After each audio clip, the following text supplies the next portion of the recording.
কিশোরগঞ্জের ভৈরব উপজেলায় বাণিজ্য মেলা উপলক্ষে সাংবাদিকদের সাথে এক মতবিনিময় সভা অনুষ্ঠিত হয়েছে।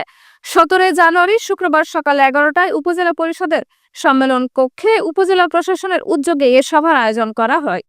এ সভায় প্রধান অতিথি হিসেবে উপস্থিত ছিলেন ভৈরব উপজেলা নির্বাহী কর্মকর্তা Shabnam Sharmin.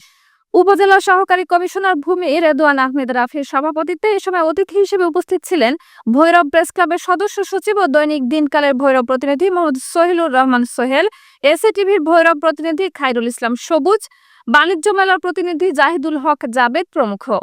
Bhairab chamber of commerce and ইন্ডাস্ট্রির সহসভাপতি জাহিদুল হক জাবেদ বলেন, এই মেলা আমাদের স্থানীয় পণ্যগুলো প্রচার ও প্রসারে অনন্য ভূমিকা রাখছে।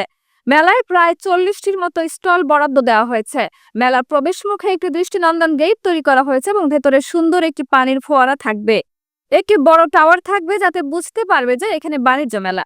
এছাড়া আরো বিভিন্ন বিনোদনমূলক ব্যবস্থা থাকবে।